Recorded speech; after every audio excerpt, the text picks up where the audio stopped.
Fala turma, seja muito bem-vindo a mais um episódio do Tech Day Entrevista. E hoje eu estou tendo o prazer de receber um cara que eu acompanho nas redes sociais, acompanho o conteúdo de altíssima qualidade que ele produz há nada mais nada menos do que 15 anos. Hoje eu estou tendo o prazer de receber aqui Fábio Vedovelli, Opa, engenheiro de software, isso um mesmo. cara com muita experiência no mercado, aliás, um cara muito generoso, porque compartilha conhecimento aí nesse mundo de criação de conteúdo desde antes de ser moda, criar Sim, conteúdo, opa. né? É um cara que está aí nesse mercado há muito tempo e que hoje vai contar pra gente um pouquinho dessa história. Seja muito bem-vindo, Fábio. Muito obrigado, cara. É um prazer estar aqui. Nossa, realmente uma alegria, foi um convite inesperado e foi aceito assim de coração. Cara. Muito bom mesmo. Legal, Fábio. Acho que eu te acompanho, você vê um pouco do meu conteúdo e tem mais de 15 anos e é a primeira vez que a gente se encontra. É a primeira vez. É a primeira vez que a gente se encontra. E isso é recorrente presencialmente. na minha vida. Aconteceu de pessoas, não uma só, que me acompanhavam desde aquela época, né? A época do Flex, a gente ainda vai chegar lá, que eu só fui conhecer na Alemanha.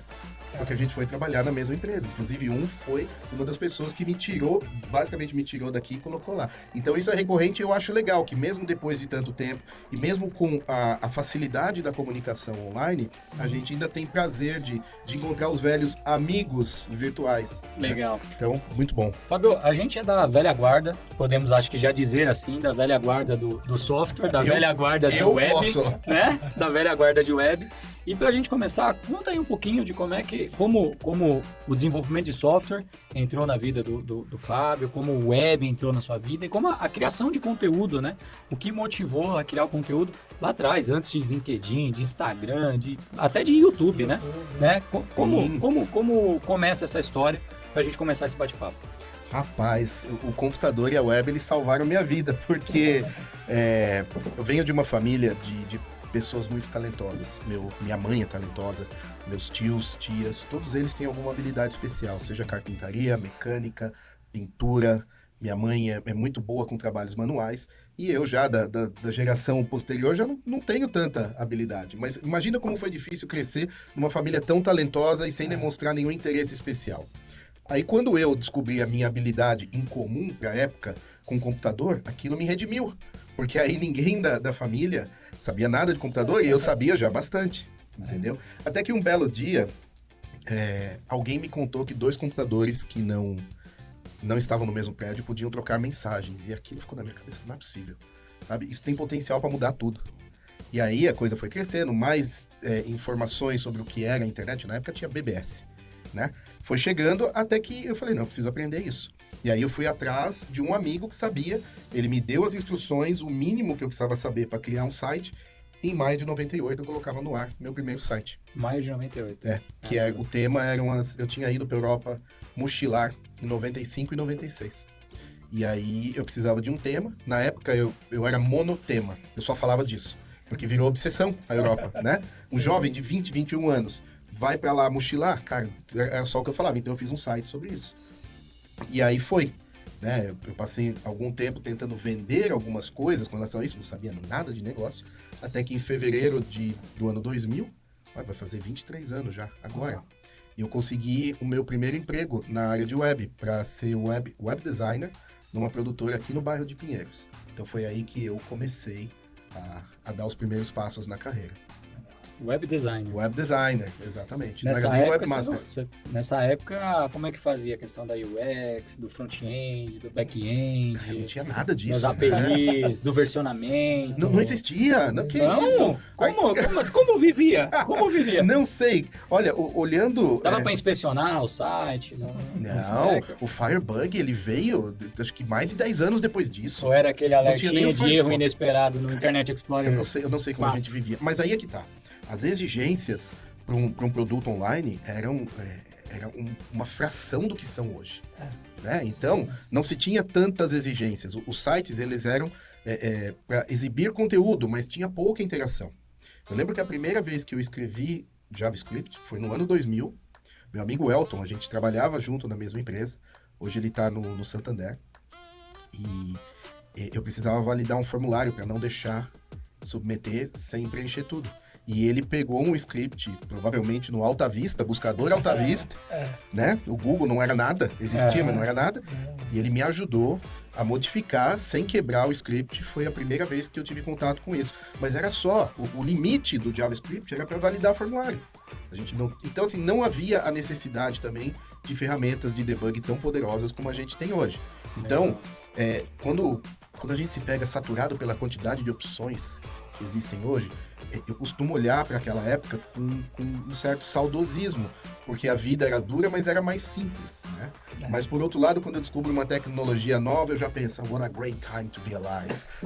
Então, não sei, são sentimentos meio dúbios. Uma curiosidade, Fabio, você falou que começou ali JavaScript, já vi que foi a primeira linguagem que você teve contato. Exato, de Primeira linguagem de programação, sim.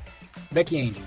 Foi ASP clássico. ASP clássico. Sim, eu queria colocar uma interatividade no meu site, disparar um e-mail, sabe? Alguma coisa assim. E um amigo falou, ó, eu usei esse script aqui no site da minha esposa.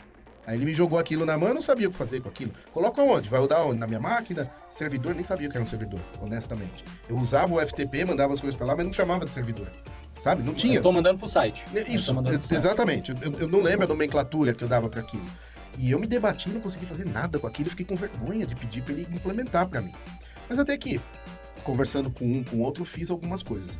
Mas logo os amigos falaram, não, vem cá, a gente vai te resgatar disso aí, isso aí não é vida. A gente tem uma coisa muito boa para jogar na sua mão, você vai aprender PHP. Bom, em 2003...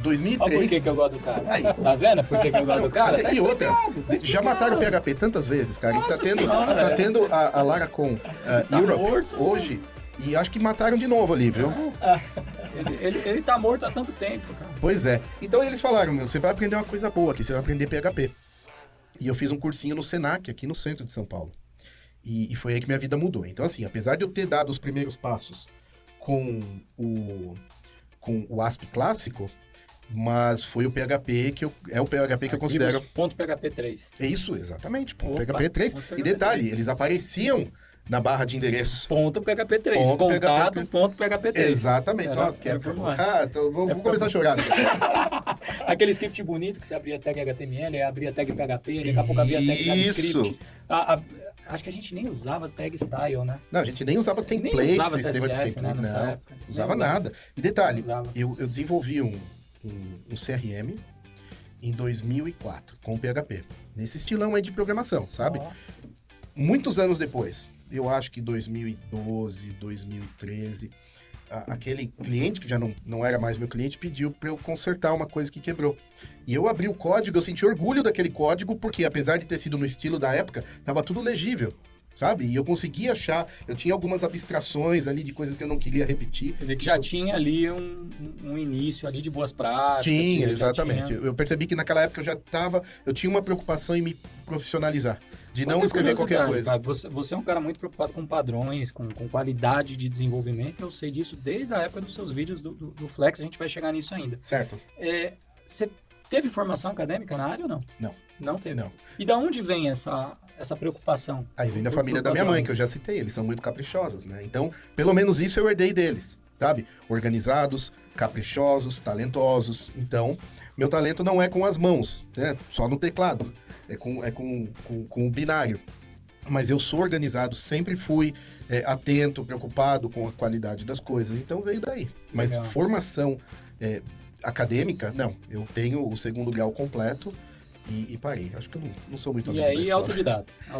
Sim, eu fiz alguns Autodidata. cursos, sabe? Mas tudo de curta duração. Por quê? Eu gosto de aplicar imediatamente o que eu aprendo. Eu não tenho paciência de estudar por 4 anos para só depois eu cair no mercado e... Tá certo, não é bem assim, tá? Você tá numa faculdade, você vai aplicando no meio Sim, do caminho, sim, mas sim, sempre sim. dentro do acadêmico. Você Sim. vai fazer um estágio, você pode conseguir uma vaga de júnior, mas não, a minha mente é muito inquieta. Mão na massa. Tem um mão na fogo massa, aqui dentro. o tempo inteiro. Eu aprendo os negócios, eu tenho que fazer duas coisas. Eu tenho que criar alguma coisa para mim e eu tenho que ensinar o que eu aprendi. São dois fogos que eu tenho. Legal. E aí, PHP, como é que essa coisa desenrolou até chegar no momento de começar a produzir conteúdo? Aí é que tá. Eu tava em 2006, tá? Tava morando em Belo Horizonte e desenvolvendo em PHP, desenvolvendo web applications. Eu já tinha me afastado dos sites, porque é muita dor de cabeça, por incrível que pareça, Você é da área, você sabe que se você não tem alguém para produzir o site de ponta a ponta, ou seja, visual, programação e conteúdo, o cliente não vai fazer. Sim. Sabe? E eu não tinha uma equipe. Eu gosto de programar. Eu não sou designer e eu não sou copywriter. Então, que naquela época nem existia. Nem existia essa nomenclatura. Exatamente. Na verdade, a gente era webmaster. Isso. Master é mestre dos magos. E aí Faz tudo. Eu tinha me afastado dos sites e estava só com web applications. Mas eu estava muito frustrado porque a parte do back-end estava sólida. Mas a interação ainda estava muito atrás das aplicações desktop. Então, quando você via um sistema desenvolvido em Delphi ou em .NET, sabe, as coisas aconteciam sem refresh de página. E numa web application, não só eu como desenvolvedor, mas os clientes, eles esperavam essa interatividade mais rápida, né? Do que ter que ficar esperando a chamada sair do browser, o servidor processar e devolver. Muitas vezes demorava, principalmente em 2005. 2006 e ali para 2007 começou a Ajax. Exatamente. 2004, né? Com o lançamento do Gmail. É. Mas aí estava confinado aos cérebros do Google. Né? A popularização realmente veio depois de 2005. E me foi recomendado uma biblioteca chamada EXTJS. Em cima de uma biblioteca do Yahoo, YUI. E tinha uma interface fantástica. Muito parecida com as interfaces de aplicação desktop. E eu fiquei encantado com aquilo, mas quando eu olhei o código eu não consegui entender nada, sabe? Orientação a objeto dentro do JavaScript, uma coisa muito esquisita. Logo depois eu descobri o Flex, e aí minha vida mudou, sabe? Só que também o Flex... Antes de falar do Flex, dá uma contextualizada, porque boa parte da nossa audiência não estava na frente do computador nessa época e não vai nem saber o que é o Adobe Flex. Ok. Né? Ele foi uma estrela cadente que mexeu bastante com as nossas vidas, mas a meninada não sabe. O que foi o Adobe Flex? Explica aí. Ok, então o Adobe Flex era uma SDK, Software Development Que, aliás, Kit. não começou como Adobe Flex, né? Era Macromedia. Isso. Né? A Adobe comprou a Macromedia depois, e a Macromedia responsável por um dos softwares de maior sucesso na web, que é o Flash. Né? Naquela época, os sites mais legais de maior impacto no mundo eram em Flash. E o Flex era uma SDK para desenvolver web applications, então tinha um monte de componentes de formulários, de listas, e de transição, e de telas, e de containers. E o forte era que a gente tinha uma linguagem de programação muito sólida, que ela foi baseada no Java, que era o ActionScript 3. Uma linguagem fantástica, né? Mas que tinha a maldição do ActionScript 3 é que ela rodava dentro do Flash. Sim. E que era um plugin para o browser naturalmente muito pesado. Muita gente fala com diversas vulnerabilidades, coisa que eu nunca cheguei a enfrentar um problema com isso. Também nunca descobri onde estavam essas vulnerabilidades. Para mim foi só uma desculpa desonesta para matar uma tecnologia legal, né? Componentes em MXML? Exatamente. Então, era isso. A gente não escrevia HTML, a gente escrevia MXML, que vinha do XML, e colocava a interatividade com o ActionScript. Então, assim, a gente tinha um ambiente de desenvolvimento muito sólido, maduro, e que as coisas simplesmente funcionavam. E por que elas funcionavam? Porque tudo rodava dentro do Flash. Então, o Flash era um plugin para o browser, e na época a gente tinha a guerra dos browsers. Né? A gente precisava desenvolver, quando era HTML, CSS e JavaScript, 2 vezes. Uma para o Internet Explorer e uma para o resto. Exato. Porque eles não conversavam. E isso era uma maldição. Hoje tudo funciona, né? A mesma coisa, mas... Obrigado, Google Chrome. Nossa Senhora. Mas não tinha, né? Não tinha. Então, imagina que quando você entregava uma web application, potencializava, porque uma web application, ela tem uma interatividade muito maior do que um website. E se com o website a gente já chorava lágrimas de sangue, com web application era impossível. Então, quando eu descobri o Flex, primeiro, eu não precisaria ser um designer para implementar uma coisa bonita, porque os componentes da sua forma nativa, eles já tinham um visual legal, agradável, né? Quando você entregava o produto final. Era arrasta e solta, e eu conseguia me entender com o ActionScript 3. Até porque fazer o arrasta e solta em Ajax era um inferno na Terra. Era. A gente tinha o Dreamweaver que ajudava. Ninguém deveria nunca ter pedido drag and drop, né? O arrasta e solta em aplicações web. Ah, verdade. Sério. É verdade. Bom, hoje em dia tá mais fácil. E nessa época do Flex, você trabalhava, desenvolvia para alguma empresa, para a sua, para... Como que era o Freelancer. momento? Free. Eu vou só fazer um desvio aqui, mas eu já volto a falar do Flex. A minha carreira, isso foi uma coisa boa e foi uma coisa ruim. Eu passei 14 anos sozinho. E então, eu saí daquela empresa, a primeira que eu trabalhei, montei uma empresa com 3 sócios e a empresa durou 3 anos. Depois que eu saí dessa empresa, dessa sociedade, eu continuei sozinho, tendo outras empresas, eventualmente me juntando a uma equipe, mas 90% do tempo sozinho, home office e freelando, sabe? Então, nessa época do Flex, eu estava fazendo exatamente isso, tá? E aí, o que aconteceu? Eu descobri, mas eu tive muita dificuldade para aprender algumas coisas. Um exemplo que está muito vivo na minha mente é a comunicação da interface com o servidor. Porque a gente já tinha o Ajax com a criação do Gmail em 2004, mas isso ficou muito forte na vida das pessoas com o Flex. Porque aí foi quando a gente passou a ter 2 aplicações separadas, tá? Uma vivendo 100% do tempo na memória, no browser, no computador da pessoa, e os dados sendo persistidos no servidor. E não existia... É o tal do... É o que hoje é claro para todo mundo, back-end e front-end. Isso. Mas ali foi a primeira vez que a gente enxergou e o back-end nem e tinha esse front-end. nome. Ninguém chamava assim, né? Não, ninguém chamava assim. E a comunicação nem era via HTTP, era RPC. É mesmo. Na época. E o RPC, ele tá voltando com força agora no mundo do universo de desenvolvimento de JavaScript. Tem uma biblioteca TRPC que é fantástica, sabe? Mas a gente já usava isso em 2006, 2007, que era como a gente fazia essa comunicação. Então, quando eu tentei aprender como conectar a minha interface Flex com o meu servidor, eu não conseguia entender, aquilo não entrava na minha cabeça. Pesquisei, não tinha tanta opção como tem hoje, até que um cara X, que eu conversava, tinha blog, deixava mensagem um no blog do outro, falou, não, eu sei como fazer, eu vou te ensinar. Aí ele me ensinou. Aí eu falei, sabe quando dá aquele clique? Aí você fala, não era tão difícil, faltava o pulo do gato. Sim. Aí o que eu fiz? Gravei um vídeo. Porque eu pensei, se eu tive essa dificuldade e gastei tanta energia à toa, tem um monte de gente gastando também. Então, eu vou passar para frente essa benesse que eu recebi, né? E quem me ensinou, inclusive, chegou a ser meu sócio e a gente tem uma amizade tão boa que a gente chama de primo, que é o Marcos Júnior, o Gugs. E aí, depois disso, eu percebi que quando as pessoas começaram a ter contato com o meu conteúdo em vídeo e aprenderam com aquilo, elas passaram a comentar e aí elas passaram a me ensinar. Elas passaram a falar, você ensinou, tá legal, mas eu descobri que tem uma maneira mais eficiente ou uma maneira menos trabalhosa de fazer a mesma coisa. Você tá interessado? Lógico que eu tô. Aí eu absorvia, implementava, validava e já gravava. E gravava novamente. E subia onde? Um WordPress? Subia no meu blog. servidor e colocava no blog. Sabe? Tinha lá o player... Eu era um leitor desse blog. O player em Flash, claro.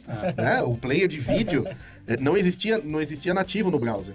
Então o player de vídeo era em Flash. Eu subia aquele arquivo gigante para a época, para um servidor que eu administrava e colocava no meu blog, porque naquela época era tudo isso, não existia mídia social. Cada um por si, né? Cada um por si, cada um dono do seu próprio conteúdo. E era assim que eu distribuía. E eu não sei como, na época, era como as coisas eram feitas, eu não sei como o meu conteúdo ficou conhecido. Mas ele chegou nas pessoas e eu sou muito grato por isso. Google, né? O Google tava ali para isso, né? Sim. O Google tava ali para isso. Então, nós estamos falando de quê? 2006, 2007, 2008. Mais ou menos, foi quando eu comecei. Mas o YouTube, ele entrou na minha vida... A minha conta no YouTube é de 2006. Mas o primeiro conteúdo técnico que eu coloquei ali deve ser 2010, 2011, por aí. Até porque no início não tinha esse viés, né? A gente não olhava pro YouTube dessa forma. Basicamente, o YouTube era para ver vídeo de gatinho, né? Exatamente. Você entrava lá, tinha uns vídeos meio esquisitos, umas vídeos cacetadas e tal, e acabou, ninguém... Quem podia imaginar que o YouTube faria milionários e não os donos da plataforma? Esses estão bilionários. Milionários produtores, né? Produtores de conteúdo. Aquele negócio, né? Se a gente soubesse o que o mundo... Se a gente pudesse voltar um pouquinho no tempo... Eu seria o cara mais rico do mundo. Com certeza. É o plot twist De Volta para o Futuro, né? Exatamente, que é o almanaque do Exatamente. Jobs. Não precisava nem voltar com o almanaque, é só voltar com o que eu... Só voltar com o que eu sei e pronto, acabou. Exatamente. Seria o homem mais rico do mundo, né? Sim. Não tem como. Eu tentaria impedir o Steve Jobs de matar o Flash. Pra quem não sabe, né? É legal falar um pouquinho dessa história, né? Por que o Flex morreu se ele era uma tecnologia tão boa, né? E morreu porque nosso amigo Steve Jobs, um belo dia, subiu no palco do lançamento de uma das versões do iPhone, não sei se foi o 3GS ou 4, não lembro qual versão que foi, e um jornalista fez a pergunta maldita: está no roadmap do iOS ser compatível com o Flash? E ele simplesmente virou e falou: não está e nunca estará. Exatamente, ele foi categórico. Ele foi categórico, nunca estará. O Flash nunca irá funcionar num iPhone. E teve uma acabou. questão de indexação também no Google, Sim. né? Essa parte da indexação, ela era ainda um argumento válido, digamos assim. Mas daria para resolver, tá? É só você jogar um XML junto com a aplicação que resolveria. Isso foi... era o motivo da polêmica da época, tá? Porque o Flex, ele era voltado a desenvolver web applications. Mas como era muito fácil, algumas pessoas começaram a desenvolver sites. E aí, qual que era o problema? Nenhum. O site funcionava, só que o Google não indexava. É isso E aí. de que adianta um site que o Google não vai mostrar para as pessoas? Exato. Sabe? É. Então, aí as pessoas começaram... Tudo bem, cada um faz o que quiser. O problema é que as pessoas faziam sites com o Adobe Flex, o Google não indexava, as pessoas iam falar mal da tecnologia. Sim. Não era porque eles estavam usando a ferramenta errada pro objetivo E deles. até tinha como contornar, dava para contornar, dava para fazer um monte de coisa, mas dava mais trabalho. E a coisa, ela morreu de vez quando o diretor da empresa pegava aquele site, abria num iPhone e via uma tela branca.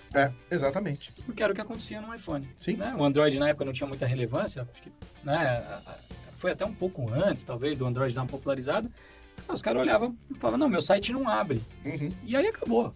E até hoje eu não entendi esse movimento da Apple, porque... Eu lembro até hoje que a Adobe colocou, você deve lembrar que essa imagem é icônica.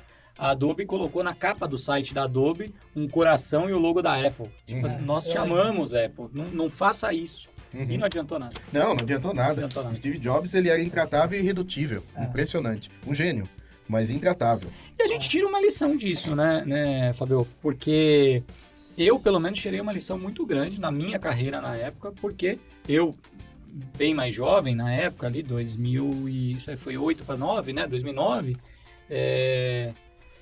Eu olhava para o Flex, eu lembro disso, e o Edu já trabalhava comigo, e ele como executivo, ele deve ter escutado muitas vezes na minha boca falar assim: não, o Flex ele é a solução para todos os problemas, inclusive os que ainda não apareceram. Uhum, exatamente. O Flex ele era a solução para tudo, ele é o que resolveria o mundo da tecnologia. E eu mergulhei de cabeça naquilo ali, virei a minha carreira 100% para essa tecnologia, não queria saber de mais nada. O HTML e JavaScript era uma porcaria, CSS era uma porcaria, tudo era uma porcaria, Flex era o futuro.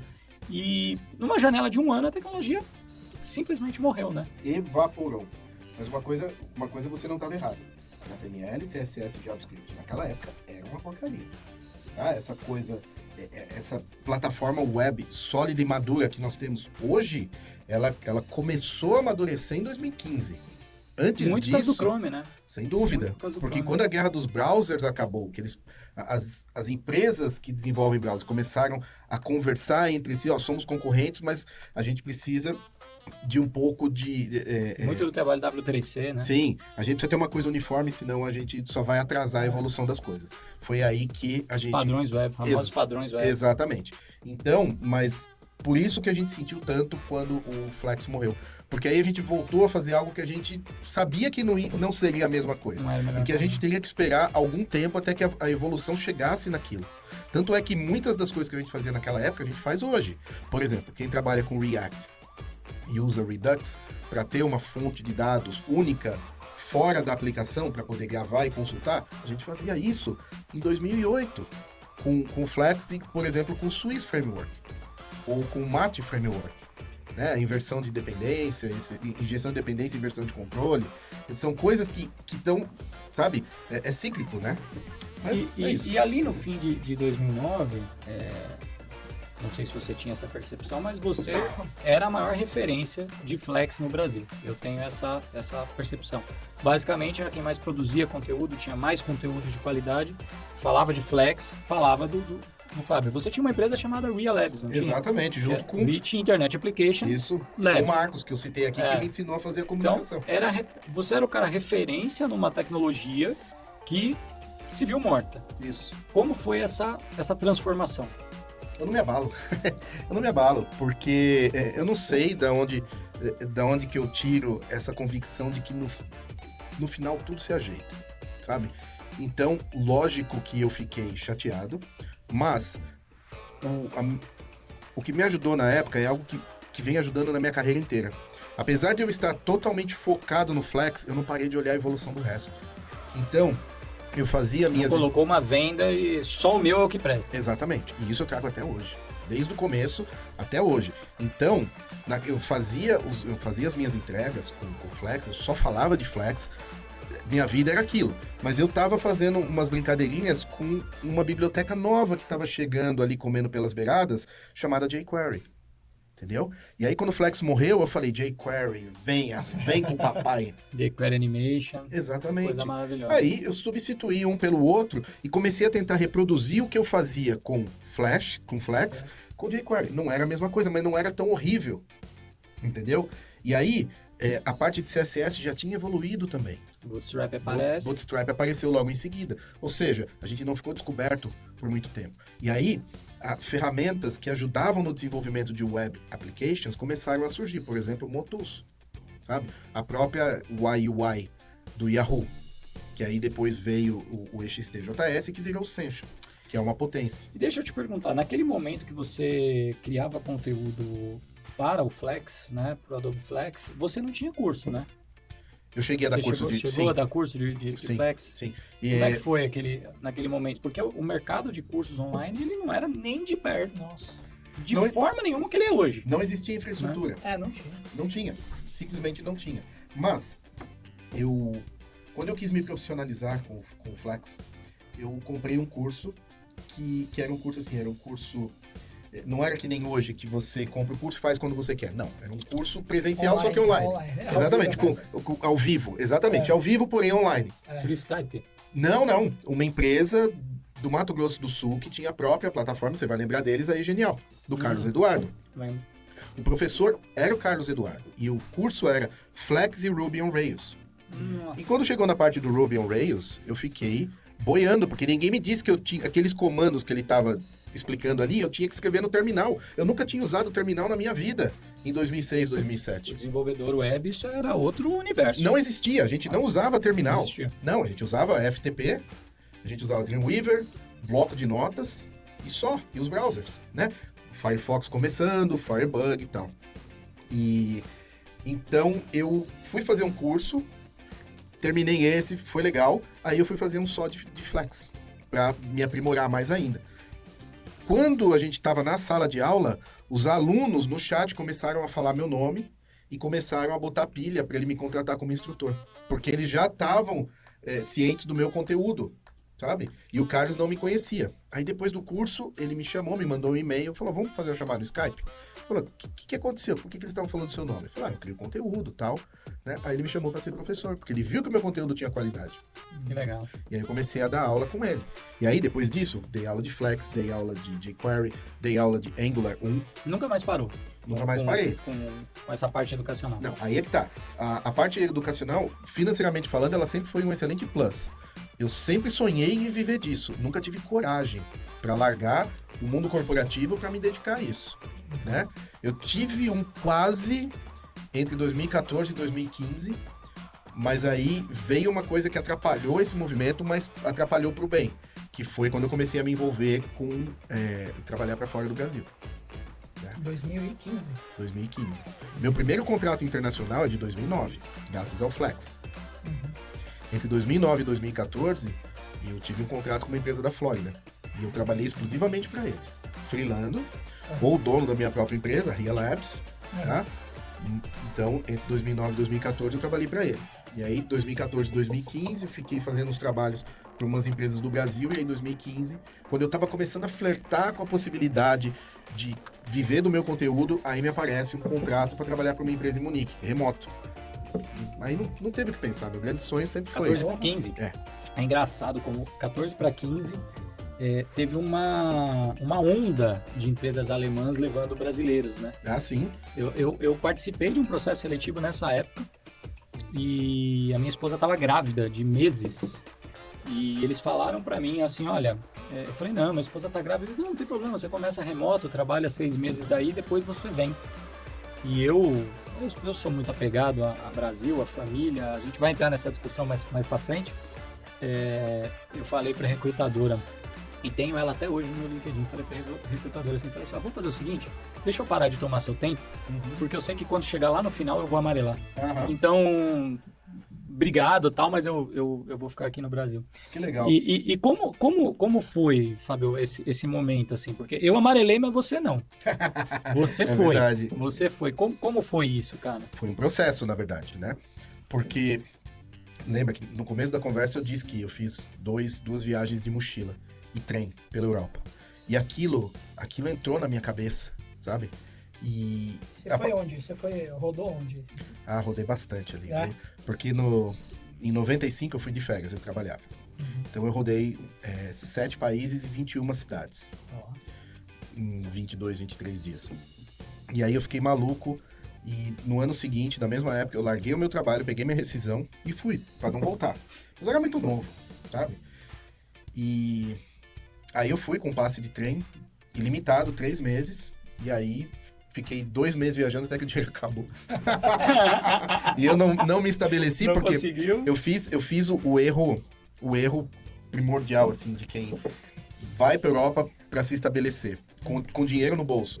Ao invés de eu procurar um emprego para depois que tiver estabelecido começar a viajar, não, eu comecei a viajar, aí quando eu vi que o dinheiro estava acabando, eu fui correr atrás de emprego. Aí não dá, Porque a não. tentação é grande ali, né? A tentação Sim, ali é é grande. demais. Com a corda no pescoço, você não vai arrumar coisa que preste. É. Mas aí eu voltei pro Brasil e o resto da minha vida foi com esse objetivo de me mudar para Europa. Não interessava o país. Era meta, era Meta, desejo, eu sonho. não seria feliz se eu não vivesse E na não Europa. tinha nenhum favorito ali? Não. Podia ser. A Holanda. Ah, A Holanda era a favorita, sempre. É? Sempre. Fui para Amsterdã e minha cabeça explodiu, sabe? E, bom, mas Com não que? deu. Com que? Sabe que nem foi isso Eita! arquitetura, você acredita? É? Sim, Lá é... é lógico que eu fumei um belo de um baseado aqui, entendeu? Fiquei andando pela cidade com cara de idiota, porque eu não tinha costume, mas já que eu tava lá, Claro. por que não, É. né? Então, fumei sim, mas o que mais me pegou foi a arquitetura, facilidade de locomoção, segurança, museus, clima, sabe? Uhum. É uma conjunção de fatores que eu falei, minha felicidade tá nisso aqui, sabe? E aí minha vida foi só para isso. Meta de vida. Quando eu consegui o contrato com a empresa americana, Bike. eu adoro pedalar, os Estados Unidos passou a ser o meu target, naturalmente. Uhum. Por diversos motivos eu não consegui, tá? Aí, em 2015, veio a possibilidade de eu assinar um contrato com uma empresa de Munique, na Alemanha. Só que eram 2 caras que tinham acabado de fundar a empresa, eram os 2 e mais um brasileiro que morava lá há alguns anos, e que eles não tinham dinheiro para nada. Então eles me propuseram, a gente contrata 2 horas por dia, você topa? Topo, lógico que eu topo. Tinha meus clientes no Brasil, 2 passou para 3, 3 passou para 4. Quando eles quiseram mudar para 5 horas por dia, eu falei, não quero. Os caras sem entender, tudo bem, continua com 4. Só que eu já tinha um plano. Eu comecei a trabalhar para eles em março. Quando chegou outubro, eu já estava com a passagem comprada para visitar meu amigo lá em Munique. Estava na hora de eu voltar para Europa, para visitar. E aí eu sondei antes, né? Falei, eu vou aí para pedir emprego, vou falar para eles que eu quero trabalhar só para essa empresa. Você acha que eu vou tomar um pé na bunda? Ele falou, eu acho que não, mesmo porque você é tudo que eles têm. Eu não dou conta. Se você fala, não quero, vai cair no meu colo. Eu não tenho condição de fazer o que você faz. Tá bom, então eu fui. E aí eu cheguei lá, apertei a mão dos 2. Apareceu lá. Joguei. Eles sabiam que eu ia. Tá? Eles sabiam. Não sabia Eles da sabiam, proposta. não sabiam da proposta. Mas no primeiro dia foi a queima-roupa. Eu apertei a mão deles e falei, eu vim aqui para conhecê-los, agradecer pelo contrato e pelo que a gente já trabalhou junto e dizer que eu quero trabalhar só para vocês. Eu já encerrei todos os meus contratos no Brasil, eu vou ficar aqui 20 dias e tô preparado para ficar 3 meses trabalhando full time no produto e voltar pro Brasil e continuar de lá. Um olhou pro outro assim. Tudo bem, não, acho que eles até gostaram da atitude. Só que me enrolaram pelos 20 dias que eu fiquei lá. No último dia, no dia seguinte eu viajaria para Milão, né? Porque o meu amigo irmão, Marcelo, mora lá, já tem muito tempo. Eu ia passar 2 semanas com o Marcelo. Eles me chamaram à tarde na sala de reunião, no meu 20º dia em Munique, aí me fizeram a proposta. E dei uma negociada, consegui aumentar um pouquinho e fechei com eles. E foi isso. E era empresa do quê? Fazia o quê? Era um sistema de busca de patentes. Então, E você é solteiro, velho? naquela época, sim. Solteiro. Naquela época, solteiro. O O sistema era muito interessante, porque você podia ou colocar palavras-chave, ou você podia descrever a sua ideia, e aí já tinha uma inteligência artificial, né, em 2015, desenvolvida pelos dois, porque foi a tese de doutorado dos dois, que pegava aquilo e comparava com mais de 1 milhão de documentos e te trazia as 100 patentes mais parecidas com a sua ideia. Era incrível. Caramba, que legal. E eu fazia toda a parte de front-end, ou seja, o back-end for front-end, que não existia o termo naquela época, mas era o que eu fazia. E aí eu desenvolvi a interface com Vue.js e a parte de autenticação, session, essas coisas com Laravel, PHP, Laravel, que aí tinha uma API que servia o front-end, e essa parte de Laravel comunicava com a parte de Java, que era a que cuidava da pesquisa no meio dessa milhão de patentes. Então é isso, com eles eu fiquei de outubro de 2015, com esse contrato full-time, até junho de 2018, então foram 2 anos e meio. Foi aí que eu assinei o contrato e consegui me mudar para Berlim. Ah, você voltou depois dos 3 meses? Sim, eu voltei Voltou. porque o meu contrato era de freelancer, para eu trabalhar remoto do Brasil. Eles não tinham dinheiro para me pagar um salário que me viabilizasse a vida em Munique. Entendi. Só que com o que eles me pagavam, quando eu convertia para real, eu vivia que nem um rei. Tava lindo aqui. Lindo, vivia que nem um rei aqui. Então, financeiramente, compensou, porque era muito mais do que todos os contratos pequenos que eu abri mão para estar com eles. E eu ainda tinha o pé na porta, né? Meu pé tava ali, ó, prontinho para entrar. Na primeira oportunidade que eles me dessem, Você ia. eu ia. E eu disse isso para eles mais de uma vez, sabe? Só que nunca rolou. Eles sempre batalhando, indo atrás de investidor, conseguiram um investimento pequeno, aí manteve a gente com a cabeça fora d'água por um tempo, foram contratando principalmente pessoas, cientistas de dados, porque, né, para poder preparar aquela massa de dados violenta que era as patentes. Mas nunca chegava a oportunidade. Eu fui ficando frustrado, porque eu tô quase lá, cara, tô quase lá. Eu tava ficando impaciente. Foi aí que o Léo, que a gente se conhecia também desde a época do Flex, mas só online, ele já tinha passado pela Nova Zelândia, mudou para Berlim, ele, a esposa e a filha. E aí ele estava trabalhando numa fintech em Berlim. E aí ele entrou em contato comigo, porque ele estava numa vibe de recrutar pessoas para levar para lá. E aí ele perguntou se eu queria entrar no processo. Ele me deu várias dicas, me ajudou bastante. Falei, claro, quero, sem dúvida que quero. Fiz o processo, recebi o contrato, e dia 1º de julho de 2018 eu comecei a trabalhar em Berlim, estando lá. Caramba, cara. Foi legal demais. Finalmente um sonho, cara. Porque, 95 a 2018, é tempo. E aí casado ou não? Ainda não? Então, quando eu assinei o contrato, eu namorava com a minha atual esposa. E não tínhamos falado abertamente sobre casamento, mas quando eu entrei no processo, antes de dizer pro Léo que eu queria entrar no processo, eu falei com ela primeiro. Falei, Dani, é o seguinte, eu fui convidado a entrar no processo seletivo para uma empresa em Berlim. Se eu conseguir, é pra gente viver lá. Você viria? Ela, claro. Né? Falou, sim, claro. Só que aí tinha um pequeno detalhe. Ela tinha a Amanda, né? A filha. E aí eu falei, como é que fica a Amanda nessa história? Ela mal saiu da casa da avó. Né? Na época, ela mal dormia na casa da madrinha, sabe? Tão apegada ali ao núcleo familiar. Não, a Amanda eu dou um jeito. Vai ser bom pra ela, vai ser bom pra mim, vai ser bom pra todo mundo. Beleza. Eu passei em abril, mais ou menos, aí até lidar com toda a burocracia para conseguir a permissão de residência, agravada no meu caso por eu não ter formação superior. Então só em abril, de abril a junho que eu fiquei nessa, aí em junho a gente casou, por quê? Para ela conseguir a permissão de residência dela, a gente vai ser legalmente casado, entendeu? E aí, tranquilo, né? Deu tão certo que a gente tá casado até hoje. Que legal. Mas e foi agravado, então, mesmo tendo uma recomendação, o contrato com a empresa, por conta do bacharelado e tal, eles travam, eles seguram? Eles não travam, mas eles pedem comprovação de experiência. Ah, tá bom. Tá? Não, porque uma coisa é você convencer a empresa que você tem o que ela precisa. Outra coisa é você convencer o governo que aquilo que você tem com a empresa não é uma fraude. Sim, sim. Certo? Então, o que eu fiz? Eu sempre mantive uma boa relação. Sempre não, tá? Quase sempre mantive uma boa relação com os contratos que eu encerrei. Sabe?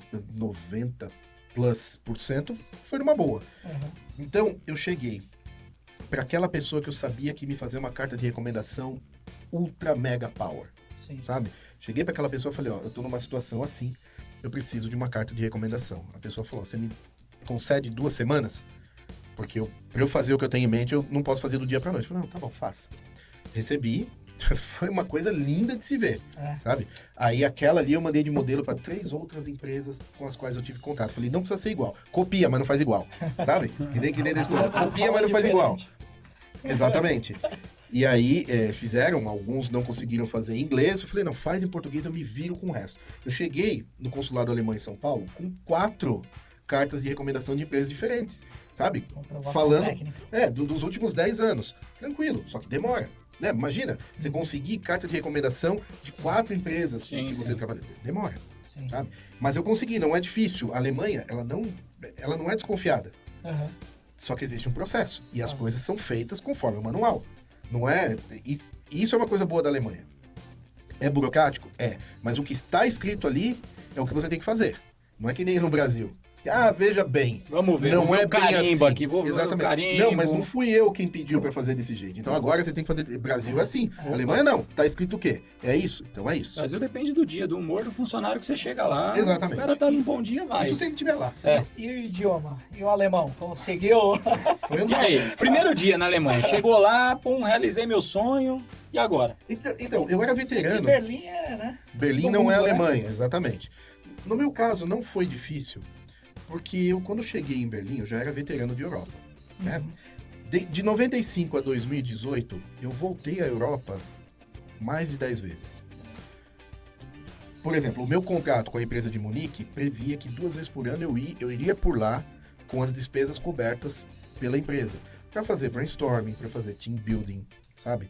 Trabalhar junto, ter aquele senso de que somos uma equipe, 2 vezes por ano.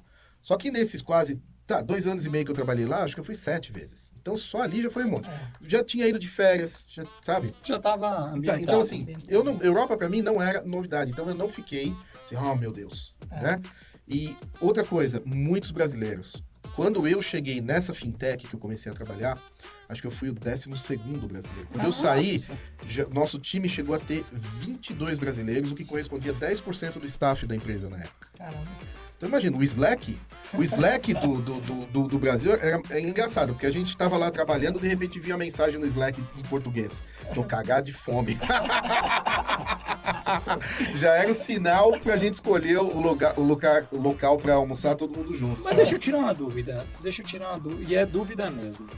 Às vezes quando a gente sonha em trabalhar fora do país, é porque a gente quer eventualmente estar numa outra cultura. Sim. Viver uma outra cultura, porque eventualmente a gente não se encaixa na cultura que a gente está, ou a gente admira demais uma outra cultura. E quando você eventualmente sai do Brasil, mas não sai do Brasil, porque você trabalha ali com 20 brasileiros e fala, não sei se vocês falavam português entre vocês, mas deveriam, né? Você fala português, aí no final de semana você vai no aniversário de um brasileiro. É bom, né? Falar, né? Você vai no aniversário do brasileiro, você vai jantar às vezes com um casal de amigos brasileiros. Isso, como é isso na cabeça, assim, de você estar no lugar, mas ao mesmo tempo não está com os brasileiros ali. Isso cria alguma frustração, algum tipo de problema na realização do sonho? Bom, você queria, você conseguiu. Agora nós teremos a primeira polêmica do episódio. Boa. Porque é o seguinte, não, é uma delícia. Porque nós estávamos morando num condomínio de luxo. A Alemanha é o condomínio de luxo do mundo, onde tudo funciona, onde tudo é mais barato, tem mais qualidade, tem segurança. Okay? É como morar num condomínio de luxo. E convivendo com brasileiros, porque conviver com brasileiro é uma delícia. E os brasileiros que estão lá estão com um mindset parecido. Eles saíram do Brasil por estarem de saco cheio de algumas coisas que existem aqui no Brasil. E que faziam de tudo para não repetir lá. Sem fazer as brasileiradas. Sem fazer brasileirada. Então, era ótimo conviver com brasileiros, porque a gente estava numa situação muito cômoda. Todo mundo software engineer, todo mundo ganhando bem, todo mundo se ajudando, todo mundo feliz. Entendeu? Todo mundo com o bolso cheio. Então, Legal. Não tinha problema. Aí, depende. Se você sai do Brasil com a ideia de se inserir numa outra cultura, beleza, gera frustração. E aí você vai atrás do que o seu coração pede. Eu não saí pra isso. Eu saí porque eu queria usufruir daquele lugar, viver o inverno, sabe? E como é você chegar, por exemplo, no cinema, no final de semana, e falou assim, legal, tá passando Matrix aí, mas tá passando em alemão. Mas tem em inglês também, Tem. áudio original, Tem. só não tem legendas. Eu nunca precisei, quer dizer, nunca não, mas há muitos anos Mas dá já pra se virar. Dá, sem dúvida, muitos anos Dá já pra que... se virar. Agora, eu assisti muito filme em alemão por causa da minha filha, porque entre um filme em alemão e um em inglês, ela entende mais o alemão do que o inglês sem as legendas. Ó, Sério? Então a gente ia no cinema em alemão, alguma coisa eu conseguia entender, dava risada quando as pessoas davam risada, fazia ó, as pessoas faziam ó, Que engraçado. mas a prioridade era ela. Ela, né, eu estava fazendo aquilo por ela. E música, TV, Não, TV a gente- como é isso no Netflix, dia a dia? né, cara? A gente não assiste TV, sabe? Então, não. E outra coisa, essa questão da convivência com os brasileiros, quando eu combinei com a Dani, eu falei, ó, nós vamos, fica tranquila, pois você não vai ter nenhuma obrigação de aprender o idioma. Eu sei que o alemão é difícil, se você conseguir se virar um pouco com o inglês, já é uma coisa benéfica. Mas, pô, imagina, 22 brasileiros. Desses 22, pelo menos metade andava junto o tempo todo, grudados, sabe? Desses 11, 10, 11, pelo menos 8 eram famílias, com filhos pequenos. Então, Comunidade. comunidade, É. sabe? E aí, as esposas saíam juntas, de tarde, de noite. Então, por exemplo, né, teve uma época que a gente teve datas certas. Então, os homens saíam na quinta-noite e as esposas ficavam cuidando da família. Já na sexta-feira, os homens ficavam com as crias e as esposas saíam, sabe? E era mais barato isso. Então, não teve esse problema. Mas eu conheci um cara, ele estudou alemão antes de sair do Brasil. Ele era o expatriado, Se preparou mesmo. né, que estava lá há mais tempo dos que eu conheci. Ele se mudou para lá em 2014, para Berlim. Então ele já vai para quase 10 anos. E ele se integrou na sociedade alemã, porque ele fala alemão. E é necessário. É. Você consegue fazer uma amizade ou outra, mas só o inglês, para isso, não desenrola. Não resolve.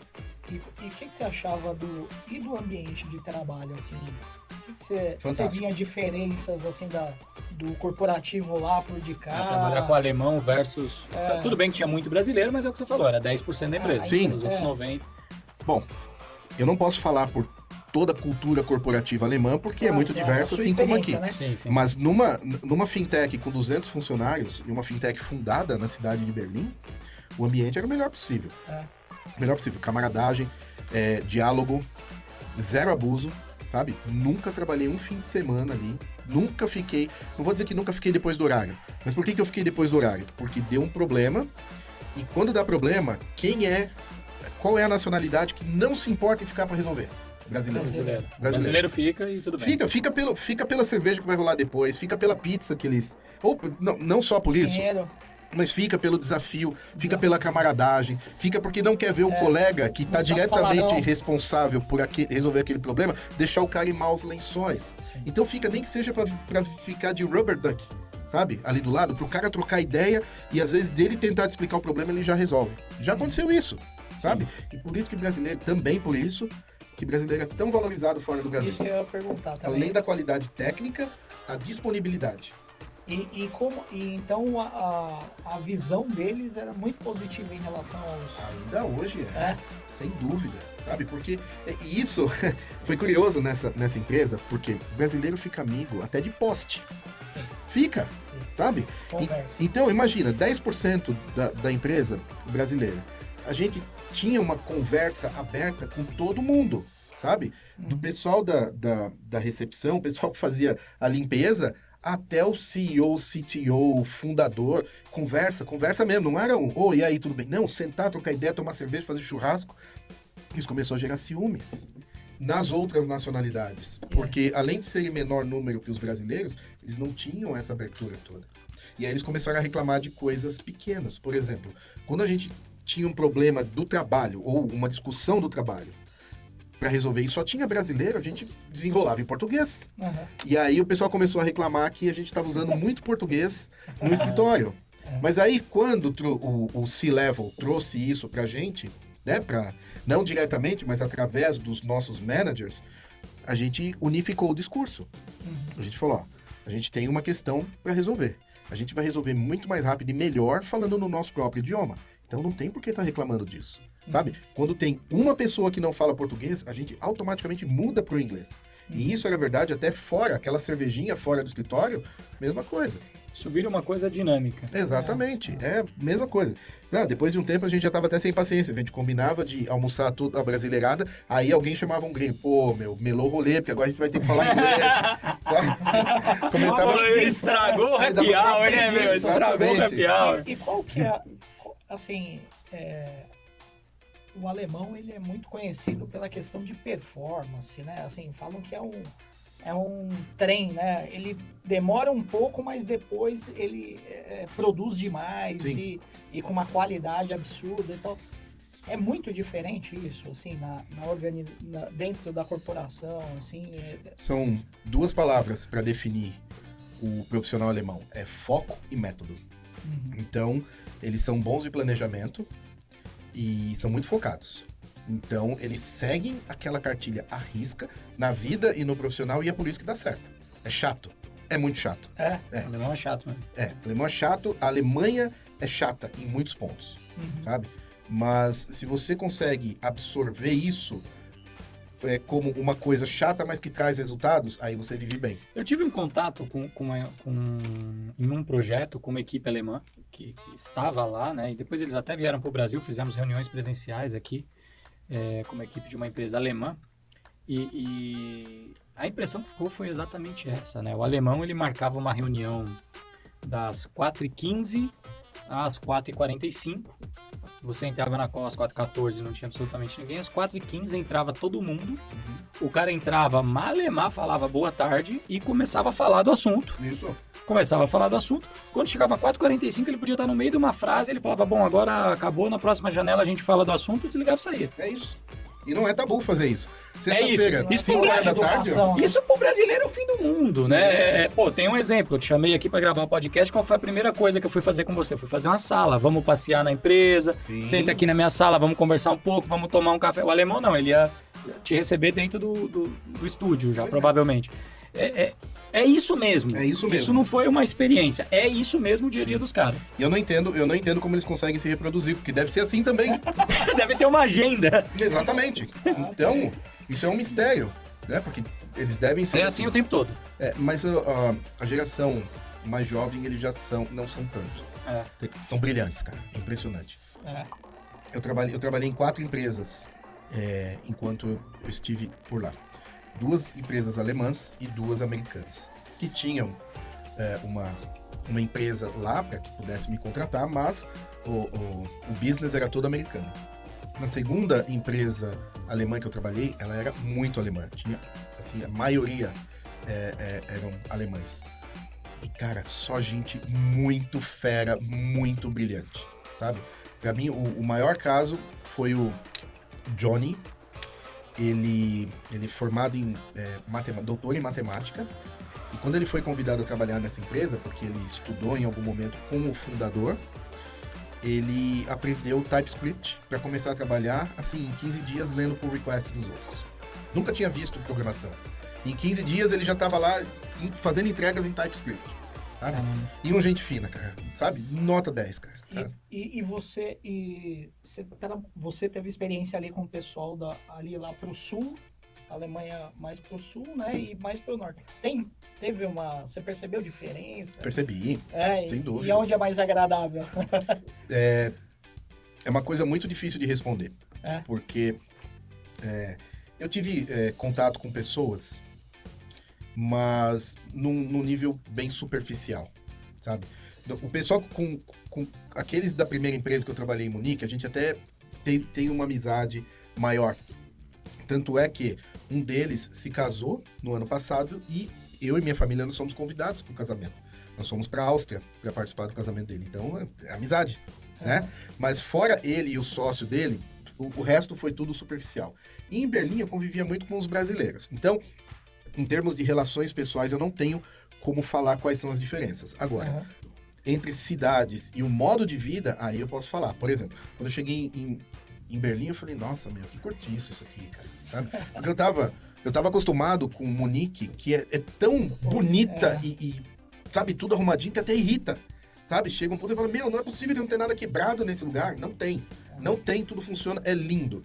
Chega numa Chega em Berlim, não. Aí Berlim, cara, Berlim é rebordosa, sabe? Mas depois de um tempo, eu fui enxergando a beleza na forma Berlim de ser. Tanto é que os meus bairros favoritos são Kreuzberg e Neukölln, que são os bairros mais, dizem, alternativos, pesada para alguns. E eu vivia lá, eu adorava, sabe? É fantástico. Então, são muito diferentes. E o sul e aquela região ali, de onde fica Berlim, tem muitos encantos. Eu achei interessante, assim, do Fábio comentar de fintech, né? Mais de startups e tal. E eu já ouvi algumas matérias falando que a Alemanha tinha ficado um pouco para trás em relação a startups, as empresas eram muito envelhecidas, as grandes referências muito... Mas não, nada a ver, né? Não, Berlim mudou isso. Mas atualmente, Munique já está bem forte também, sabe? E ali na região de Hamburgo também, que são as 3 cidades, né? Em termos de tecnologia, são os 3 polos da Alemanha e lugares incríveis para se viver. Fabio, você ficou quantos anos lá? 4 anos. 4 anos. Pegando a sua própria frase, você falou, morava na Alemanha, condomínio de luxo da Europa, ganhando bem, cheio de brasileiro ao meu redor, realizei o sonho. Que raio que você está fazendo de volta aqui no Brasil? Afinal, estamos gravando aqui no Brasil. Que raio que você está fazendo de volta aqui? Pergunta de 1 milhão. Explica pra gente essa volta pro Brasil, que é um lugar que na última década não foi, digamos assim, muito calmo. Não. Para dizer o mínimo. Para dizer o mínimo. Bom, isso foi um processo, tá? E o processo começou com a minha teimosia de não voltar para o Brasil. Então, no período que eu fiquei lá, desses 4 anos, 3 anos e meio, foi afirmando para quem tivesse disposto a ouvir. Eu não vou no Brasil nem para visitar.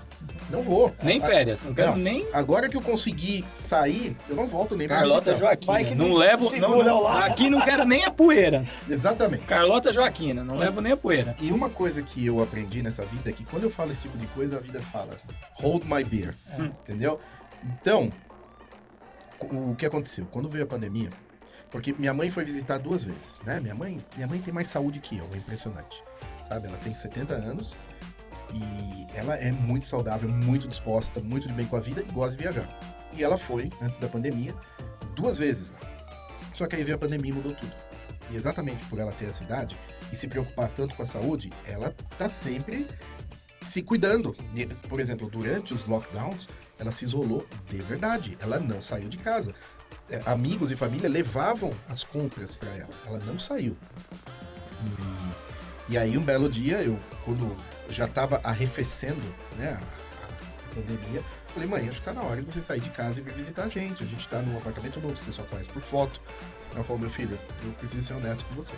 Eu não pretendo mais sair daqui, não. Então, conversa vai, conversa bem, mas o resumo é esse. Se você quiser me ver... Você que venha. Você que venha. E aí, foi quando a vida começou a dar um tapinha em mim, né? Falou, tá vendo? Você falou que não ia, agora você vai ter que ir.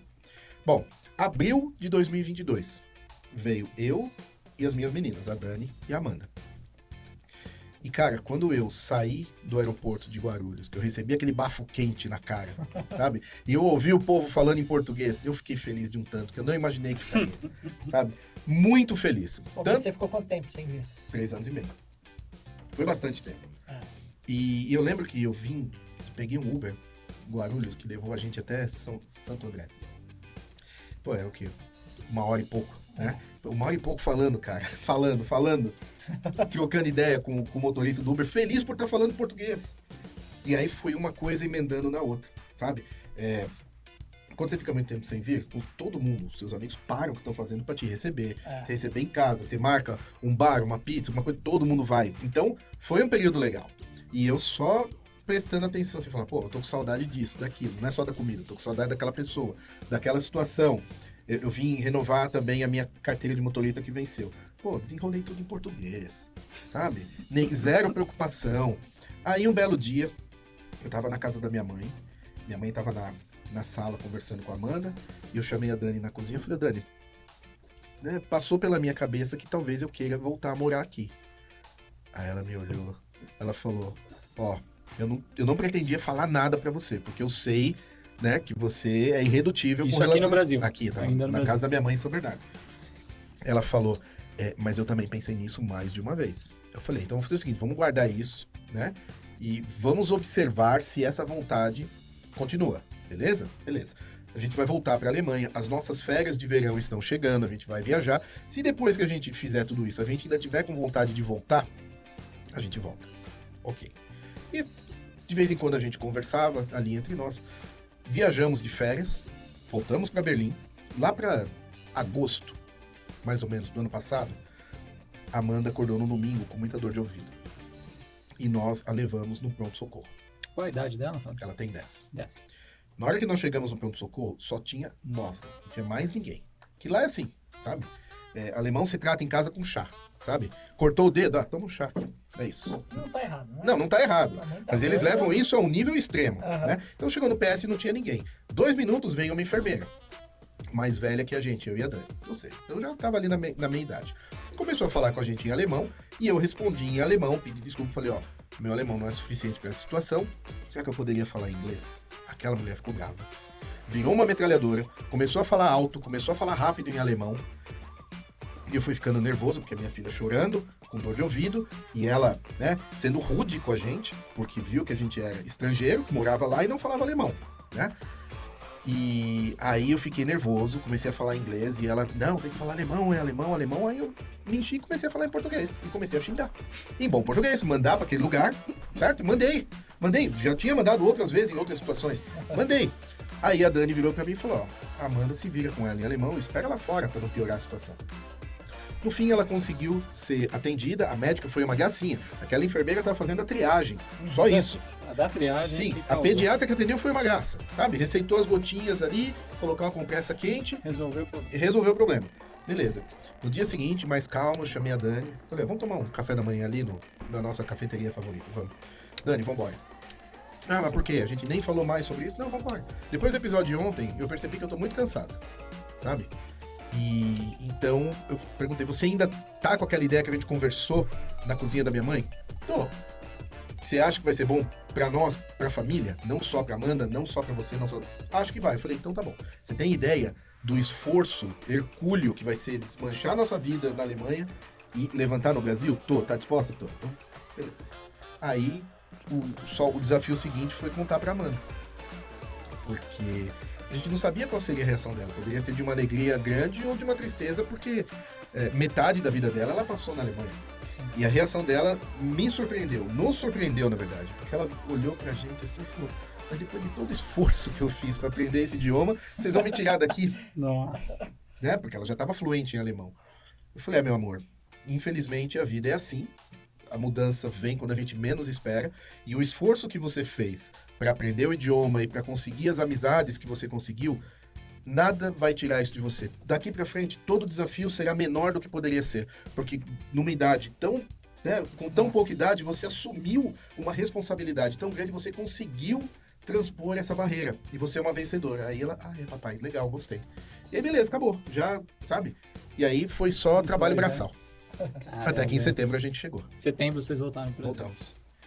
Mas deu tudo certo, porque a gente conseguiu repassar um apartamento lá Setembro de 22? de 22. Pô, foi agora. Decisão foi em agosto, decisão mesmo. Em setembro a gente tá chegando. Foi super rápido. Foi. Super rápido. Super rápido.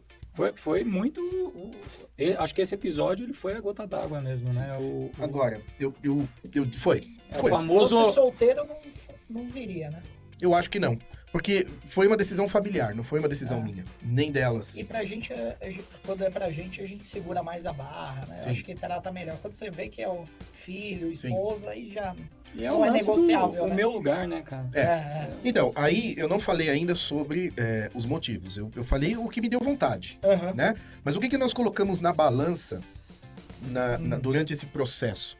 Primeiro, a gente estava sempre vendo a família aqui, os primos, principalmente, sempre juntos, festas, Isso é complicado. sabe? Churrasco de família, todos eles sempre juntos, pulando na piscina, indo no parque e a Amanda lá sozinha. E ela via também. A rede social tá Rede aí pra social, isso, né? exatamente. É. Nunca reclamou, cara. Nunca reclamou. A menina vale ouro. Mas, sabe, dava dó de vê-la isolada. Lá ela fazia muito programa de adulto, porque, pô, eu e a Dani, né? É. Baladeiro, gosta de bar, sabe? Ela tinha as amigas dela entre os brasileiros e algumas na escola. Mas não tava sempre junto. Então, eu pensei, isso tá cobrando um preço dela que eu já não sei se é justo, sabe? Ela mora num lugar legal, tem uma educação ótima. E para mim é fácil, porque eu não pago tanto por isso. Mas, por outro lado, esse convívio social com a família, na idade dela, é fundamental para a formação de um adulto mais seguro, né, no futuro. Então, esse foi o ponto principal. A minha questão de carreira pesou bastante também. Porque eu tô no mercado desde o ano 2000. Então, é bastante tempo, né? Já passei por inúmeras empresas. E eu tava cansado, sabe? Essa é a verdade. Eu me peguei muito cansado, trabalhando entre pessoas que estão com todo o gás. Equipes que tinha cara de 18 anos, 23, 35. Um cara de 35 tem muito mais energia que eu tô com 48, sabe? Então eu tava me pegando sem fôlego, metaforicamente. Os caras voando e eu com conhecimento técnico, mas sem a mesma capacidade de entrega. E eu percebi que isso começou a pesar na minha avaliação. Por outro lado, eu tinha lançado o meu curso de testes. Né? Testando. Aliás, o curso de testes mais famoso, mais vendido e de maior qualidade do Brasil. Muito obrigado. E isso me deixa muito feliz saber que é a opinião dos meus alunos também. O pessoal, sabe, chega pra mim e fala, ó, eu destravei com esse raio desse teste aí com o seu curso. E ó, legal.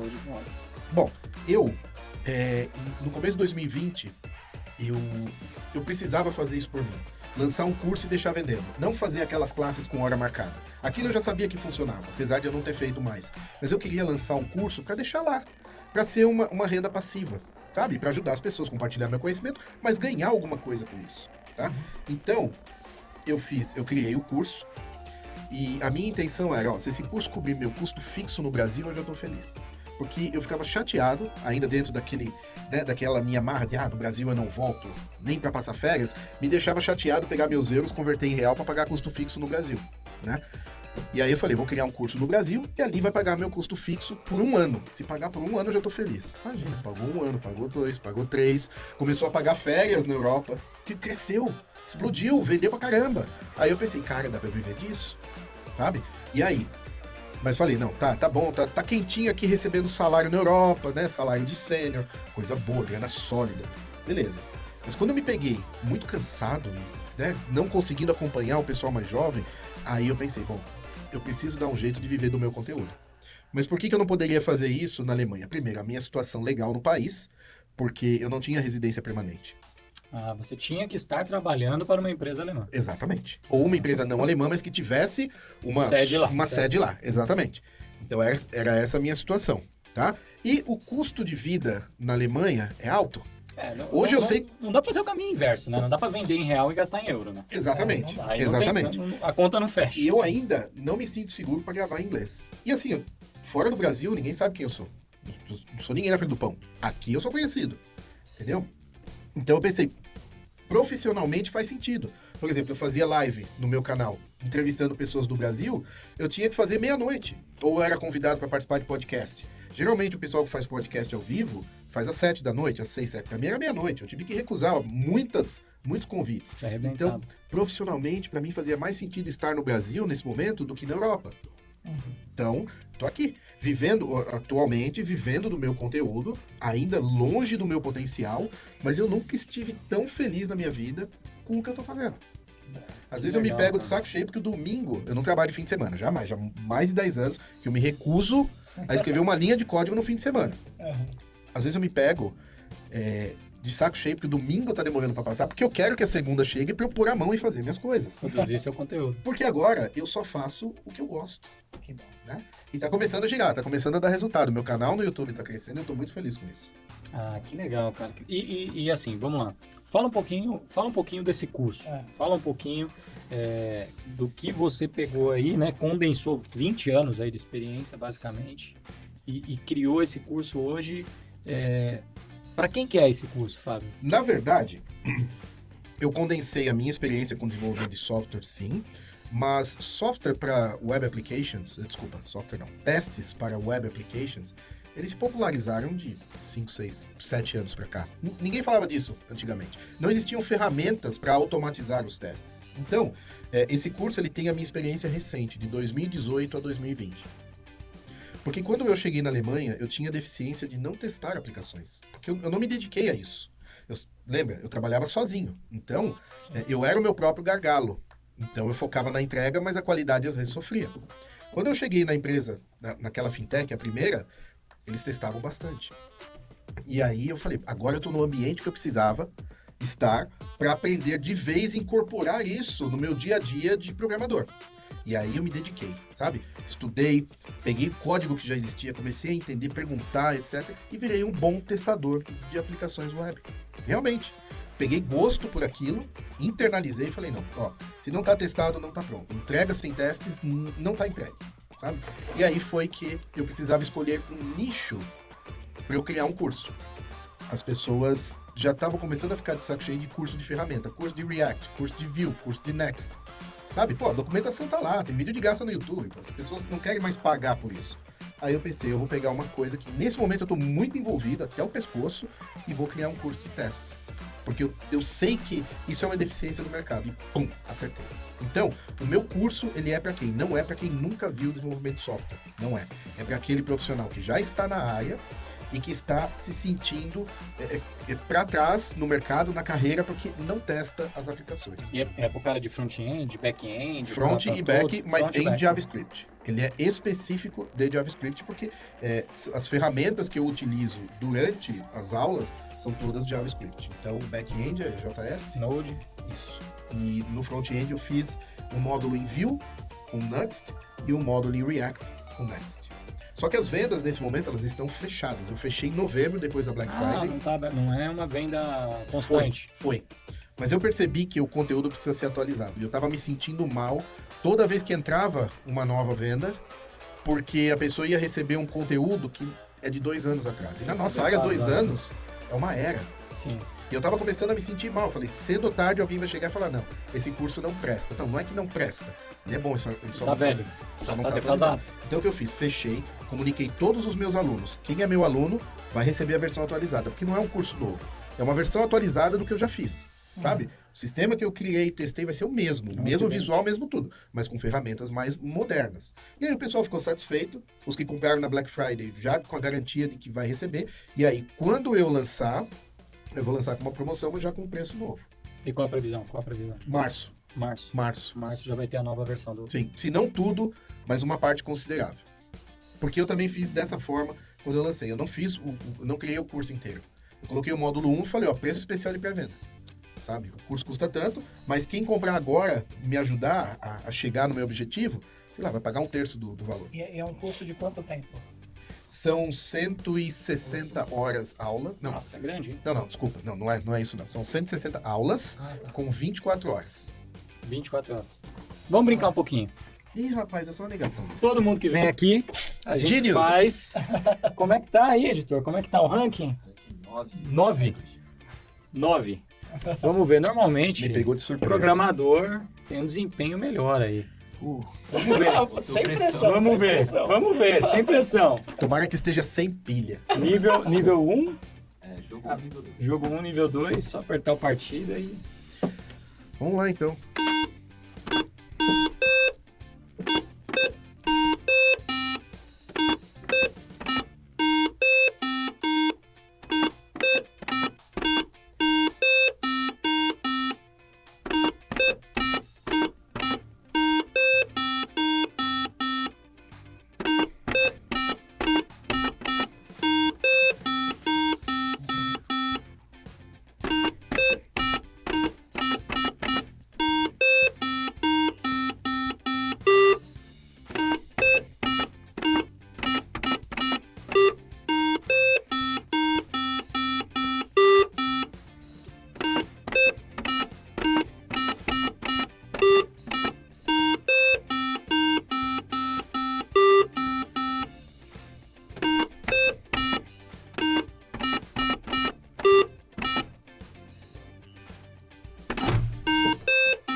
Faltou um. Temos um recorde? recorde? Eu acho que foi 10. Temos um recorde. Como que sabe? Foi 10, foi 10, foi 10, foi 10. Vai puxar o VAR. Depois vai puxar o VAR, vai colocar no quadro aí o ranking, vai puxar o ranking. Foi 10, na minha conta foi 10. Caramba, novo Temos recorde. um novo recordista. Eu falo, o PHP, cara, desenvolve a cabeça da pessoa. O PHP, ele leva o desempenho E do vocês cara. pegam todo mundo de pro outro- surpresa, assim? Sim, lógico, todo mundo é de surpresa. Tem gente que bebe aí. Tem gente que bebe, tem gente que faz bêbado aí, acaba que a coisa não funciona muito bem. Se eu tivesse bebido, eu não teria feito 4. Não, mas foi muito bem. Foi Eu muito admiro bem, foi quem muito consegue bem. tomar Bateu, uma cerveja e trabalhar. bateu o Não, recorde. Que Se bom. beber não code? No code. Se beber não Principalmente code. não mexa no banco de dados. Não mexa no banco de dados, né? Pois é, pois é. Legal, Fábio. Cara, e quais são os planos aí? Porque agora você, literalmente, né, como o pessoal do artesanato, vai viver da sua arte. Exatamente. Vou viver Né? da minha arte. Você vai viver da sua arte. É bem isso. Quais são os planos? Porque a gente vai entregar esse curso aí em março. O que vem pela frente aí? Bom, na verdade, eu estou trabalhando em outro curso de remix. Eu acabei de falar que... Explica o remix aí pra Tá. quem... Eu acabei de falar que as pessoas não estão interessadas em cursos de ferramenta, mas não existe curso de remix. E eu venho utilizando o remix já há mais de um ano, já entreguei 4 projetos com ele e é uma ferramenta fantástica. Então, é aquela história, né? Como é que é? Quem chega primeiro bebe água Bebe limpa. água limpa, é Então, isso é isso, é o que eu estou tentando fazer. O que é o remix? É um framework de JavaScript, mais um. Server-side, Talvez fizeram algum enquanto a gente tá gravando. provavelmente uns 2. É um framework de JavaScript server-side e que pode retornar interface com React. Só que ele trabalha como se fosse o Laravel ou Rails, entendeu? Ele não é single page application, ele é multi-page application como a gente desenvolvia desde A sempre. vida toda. A vida toda. Qual que é o diferencial dele? Quando você acessa uma rota, o servidor ele monta a página com o React mais os dados que você tiver ali, manda para o browser e o browser assume e transforma numa single page application. Então o comportamento ali no browser ele vai ser de single page application, mas o Remix cuida de tudo para você. Então você não precisa, você quer mandar os dados de um formulário para o servidor, você não faz uma chamada Ajax, você submete um form. O Remix toma conta e atualiza a sua interface sozinho. Então ele tira o trabalho manual e ele tira a nossa capacidade de fazer porcaria. Porque você não tem que fazer coisas de forma manual. Então, com o Remix, eu escrevo 70% menos código e entrego algo muito mais sólido. Tem várias outras benesses aí, mas a grosso modo é isso. Legal. Sabe que eu gosto das polêmicas. Vamos lá. E... inteligência artificial. Uhum. Chat GPT, GPT-3. Qual que é a visão do Fábio sobre isso? O que isso... Você já testou? Primeiro, você já testou? Já fez ali uma brincadeira? E qual que é a sua visão do impacto disso na nossa profissão? Ou talvez não na nossa profissão, mas na profissão que a gente teve a vida toda, Uhum. né? Como desenvolvedor. O que isso vai mudar na vida do desenvolvedor? Qual é o potencial de mudar na vida do desenvolvedor? Muito bem. Eu tenho a minha própria plataforma de ensino, que eu desenvolvo ali devagarzinho, vou adicionando recursos, etc. Ali tem código do ChatGPT. É porque ao invés de eu pesquisar no Google, escrever e testar, não. Peguei ali, descrevi o que eu precisava, me deu, falei, agora escrevo o teste para esse código, já me deu o teste, coloquei, funcionou, complementei os testes, tá lá. Ou seja, eu acredito nisso, eu gosto e eu uso. Tanto é que saiu nessa semana o valor para usar o ChatGPT, $42, eu falei, tá barato, Eu também acho. tá de Também graça acho.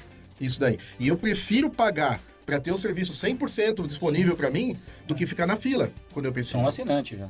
Exatamente. Eu ainda não sou porque eu estou esperando virar o cartão. Porque agora eu não tenho mais empresa patrocinando. Então, E muita gente, principalmente quem está entrando na área, eu recebo até essa pergunta no Instagram constantemente. Eu recebi outro dia de um menino de 19 anos falando assim: agora ferrou, porque eu estava aprendendo programação, estava estudando programação, fazendo curso de programação, mas agora vai acabar com os programadores.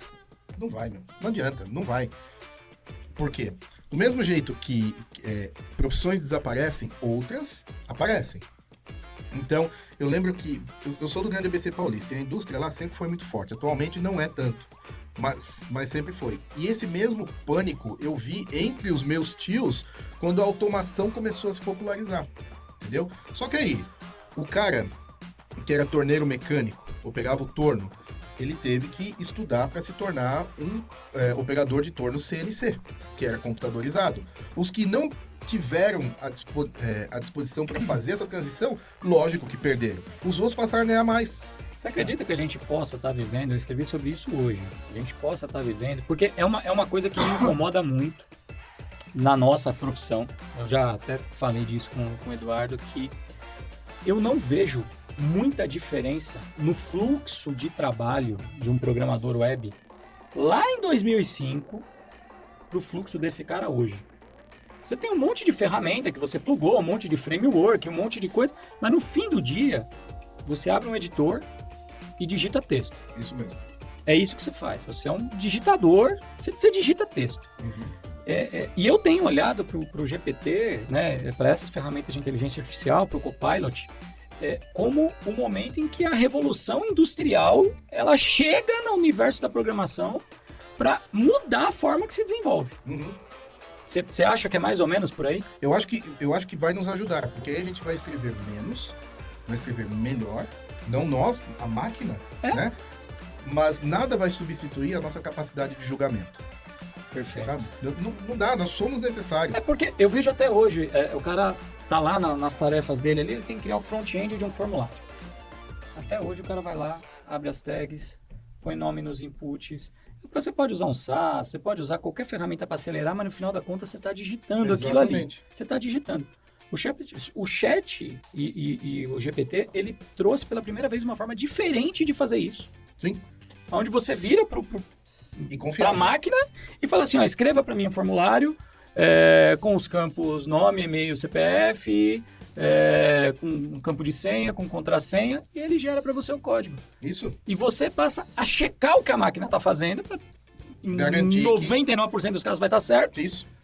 E você fala, pô, legal, eu não sou mais um digitador. Isso. Eu sou o cara que consegue, que é uma coisa que sempre me incomodou, desde a época que, a IBM tinha um software que você podia falar com o computador, e era horroroso, e até hoje a gente não pode falar com o computador, né? A tecnologia, ela avançou em muitas coisas, a gente transformou o mercado de transporte, o mercado de delivery, o mercado de logística, o mercado do comércio, mas a gente não transformou a vida do profissional de tecnologia. Você tá eu estou esperando o dia que eu vou ser o Tony Stark e vou chegar na minha sala e vou falar, computador, abrir tal programa, montar um formulário de cadastro com isso, aquilo, outro, e eu vou passar a dizer o que ele deve fazer e ele vai executar o que ele tem que fazer. Aí é que tá. Eu acho que a grande preocupação das pessoas é não se sentirem preparadas para ser a pessoa que diz o que precisa ser feito. É isso.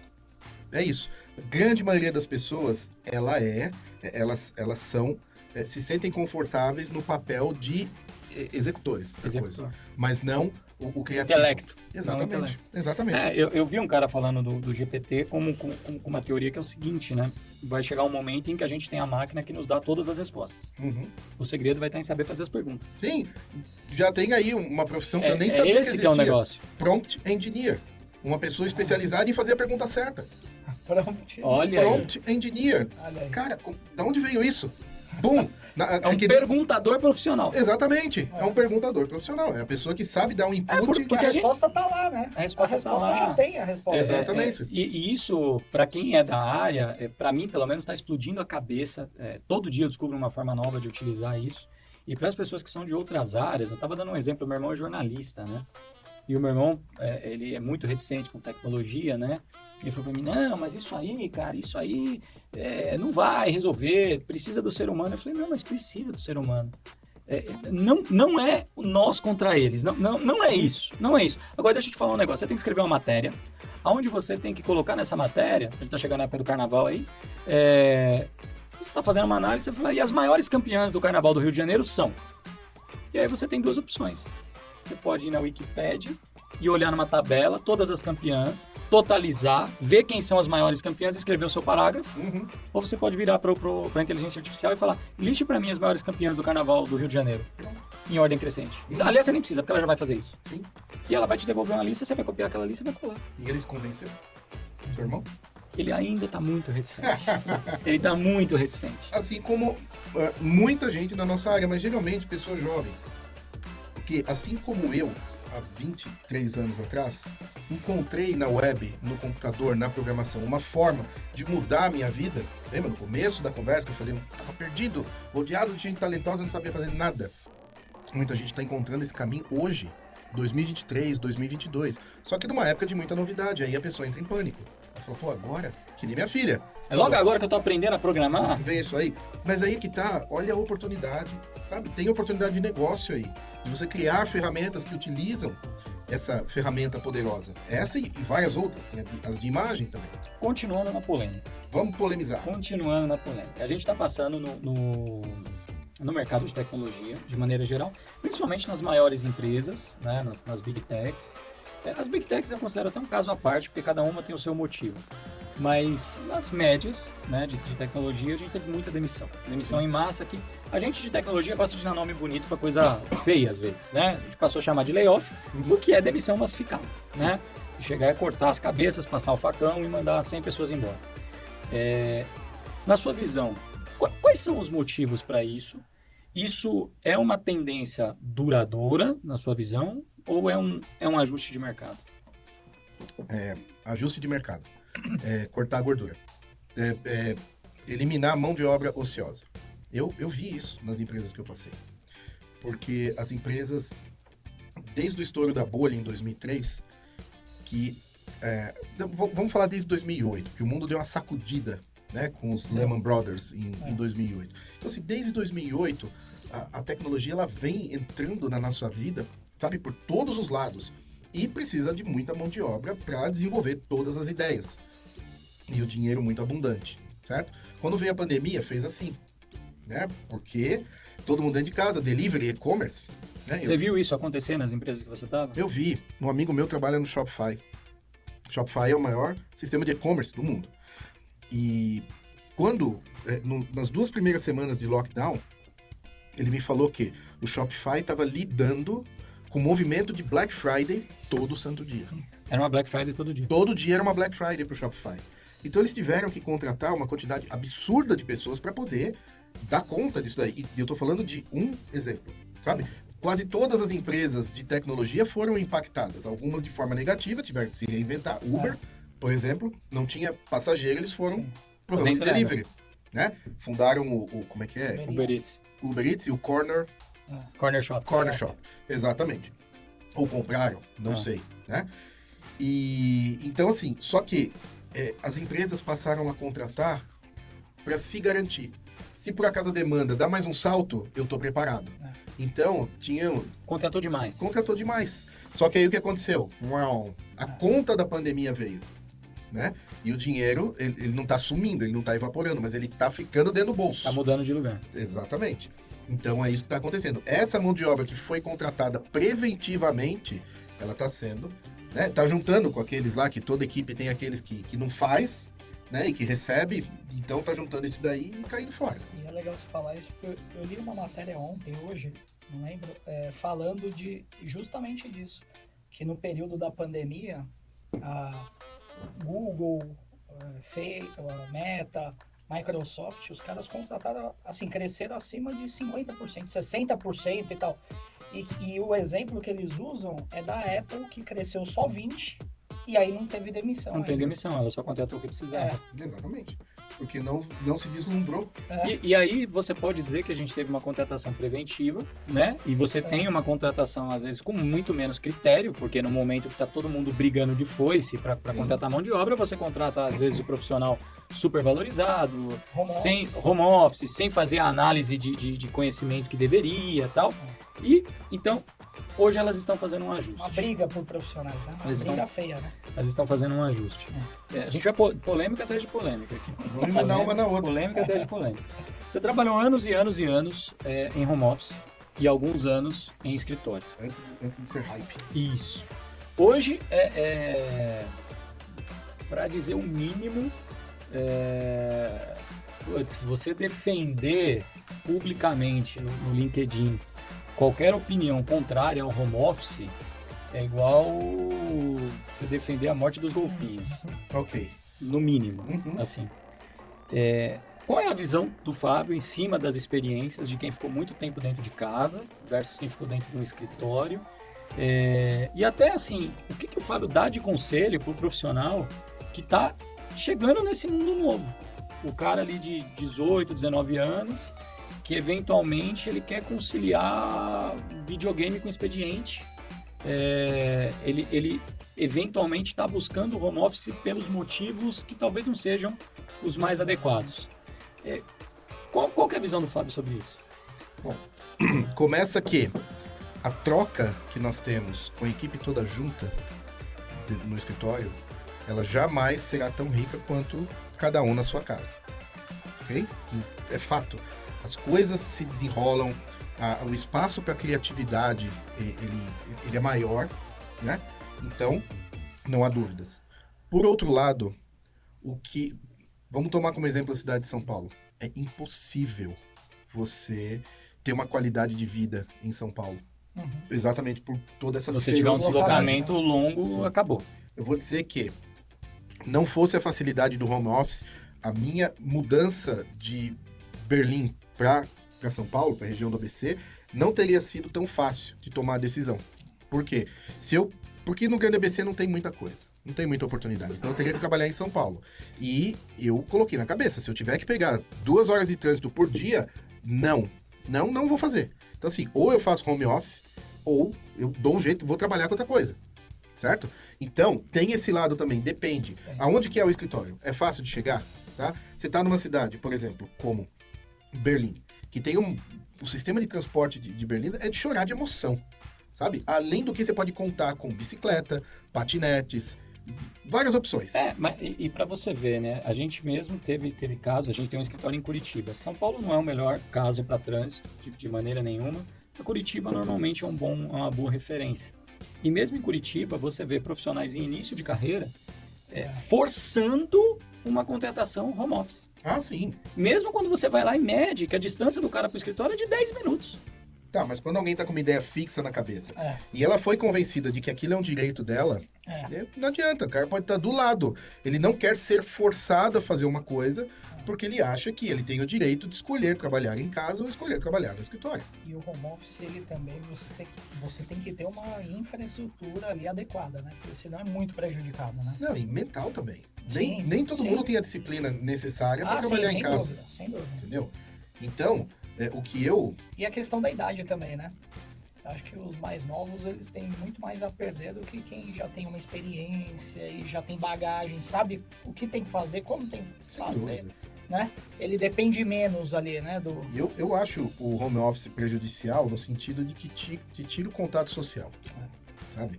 Então, assim, é o ápice da zona de conforto é você trabalhar dentro da própria casa. No período de 2014 a 2018, que eu morava sozinho e tinha um quarto que era o meu escritório. Eu já me peguei 10 dias sem ver ninguém e eu saía para conseguir meus mantimentos, que tinha um mercadinho, era só atravessar a rua. Morava em frente ao mercadinho. Então, quando faltava alguma coisa, eu descia no mercadinho. O contato humano que eu tinha era aquilo. Lógico, depois eu comecei a namorar, melhorou um pouco. Então, assim, 2014 a 2016. E me fez muito mal isso. Sabe? Eu estava com desejo de me integrar a uma equipe e ir para o escritório. Mas eu queria fazer isso num local gentil. Jamais Pegando faria 2 isso. horas de trânsito. Não, isso não é vida. O Fábio ele é o cara das decisões polêmicas, né? Abandonar a Europa e voltar para o Brasil, falar publicamente que o home office fez mal, né? O home office, né? Esse período isolado ele fez mal. E como a gente está em polêmicas, Vamos lá. eu vou para a última, eu prometo que é a última. Mas eu li um texto no LinkedIn essa semana, que pra gente que está na área de tech é um assunto muito, muito caro para nós. Eu vi um cara que ele escreveu um título, que lógico é um clickbait, mas faz pensar. O clickbait dele basicamente é o Agile, a metodologia ágil, morreu. O Agile morreu. E ali ele faz uma análise em cima das listas, dos layoffs, né, das demissões em massa que rodaram no Brasil, onde a grande maioria dos demitidos são Agile Coaches, Scrum Masters, profissionais que, quando a gente avalia, eles não estão ali no objeto da produção, né? Eles são funções muito utilizadas para que o Agile aconteça. Uhum. Do outro lado, eu escutei de um vice-presidente de uma grande empresa de tecnologia, que eu nunca falarei quem é, que o Agile não entrega o que promete. Que ele acaba sendo dentro da empresa um buraco negro de custos para profissionais que não conseguem se comprometer com cronogramas. Ok. Qual a sua visão sobre isso, Fábio? Eu vou agora fazer algo que eu sei fazer muito bem. Monetar? O que é? Eu sei fazer muito bem e eu tenho orgulho de conseguir fazer. Eu vou falar, eu não tenho uma opinião formada sobre isso. Perfeito. A minha única experiência com metodologias ágeis no desenvolvimento foi na primeira empresa que eu trabalhei, na Alemanha, que existia uma tentativa de se fazer Scrum. Uma tentativa, porque não era. Não era. Não era. Nós tínhamos os ritos, as reuniões, que tinham os nomes determinados pelo o manifesto ali, mas não era. Não era. E eu me lembro que a empresa contratou um especialista, um Agile Coach, e o cara ficou 5 meses na empresa. Saiu, sabe? E não conseguiu... Não conseguiu nada, porque é uma questão cultural, sabe? Então, tinha um quadro no escritório que eu trabalhei na Alemanha que dizia que a cultura come a estratégia no café da manhã. Essa frase É clássica. difícil, é muito difícil.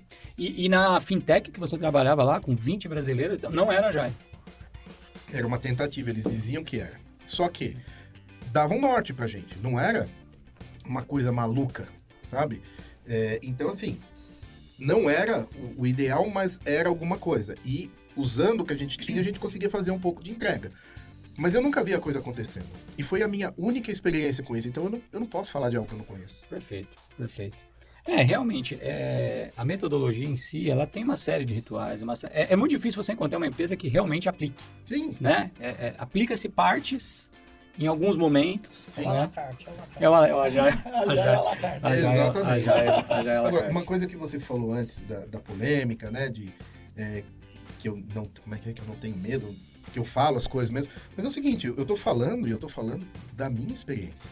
Quando você disse que eu falei que o home office fez mal. Eu não tô dizendo que ele faz mal pra todo mundo. Eu tô falando, fez mal pra você. mim. Pra E você. é o Em seguinte, determinado momento, né? quem quiser tentar contestar a minha própria experiência, que venha. Pode tentar. Tá convidado. Não tem como, né? Não, eu vivi aquilo. Eu só tô falando. E normalmente eu falo das coisas que eu E vivi. é engraçado porque você fez o caminho inverso, né? Porque como você contou, o seu início de carreira, você passou muito tempo home. Isso. E depois você foi pro E escritório. fui prejudicado por isso. Porque eu Atrapalhou a sua carreira. Ficar no home office atrapalhou a sua carreira. Não foi o Vamos. home office. Não. Foi trabalhar como freelancer, isolado, sozinho. Freelancer isolado. Isso atrapalhou a minha carreira.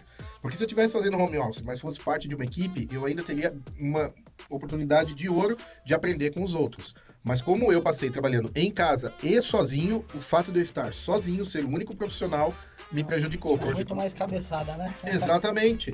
Não tinha ninguém mais experiente para me guiar. Aquele conceito até de algo que é prejudicial, né? A gente tem muito colega de profissão que assiste. É o cara que ele é o único profissional de TI de uma empresa. É complicado. Se ele for isso. o único profissional de TI da empresa, cara, você tá num mal... É ruim pra todo Não é mundo. bom. Pra todo Não é mundo, bom. sim, pra todo mundo. Não é bom. Não é bom. Procure a sua tribo, né? Isso, exatamente. Procure a sua tribo, porque é isso que vai fazer você crescer. Eu citei um exemplo sólido aqui. Eu não testava, pois eu não sabia testar. Não sabia, a Talvez documentação você nem estava soubesse tudo da lá. necessidade, da urgência de fazer Mas aquilo. quando eu caí num ambiente que me disse que é importante, me mostrou, isso é importante por isso, e é assim que se faz, e é assim que se escolhe o que testar. Ah, beleza, aí eu fui atrás. Se eu não tivesse me integrado a uma equipe, provavelmente eu não saberia de testes até hoje. Legal. Fabio, cara, eu quero te agradecer muito de ter vindo aqui, de ter batido esse papo. Foi bom Muito demais. Depois de muito bom. tantos anos a gente se Verdade. conhecer pessoalmente, né? E eu queria que, para encerrar, você primeiro deixasse aí pro pessoal como o pessoal encontra o Fábio hoje na internet, Justo. como encontra os seus cursos, e que você deixasse uma mensagem para quem está começando a trilhar aquele caminho que a gente começou há 20 anos atrás. Que vai ser um caminho totalmente diferente, porque são ferramentas diferentes, mas o que o Fábio, começando hoje, faria e acha que são bons conselhos para quem está começando a traçar essa rota hoje? Então eu vou começar com o conselho né, para o pessoal que está começando agora, eu vou começar fazendo uma piada, lógico, eu não gostaria de estar na pele de vocês, porque são muitas opções, mas nunca teve tanta possibilidade de estudar e aplicar o que você estudou. Principalmente já ganhando dinheiro, sabe? Quando nós começamos, a gente trabalhava muito para ganhar pouco.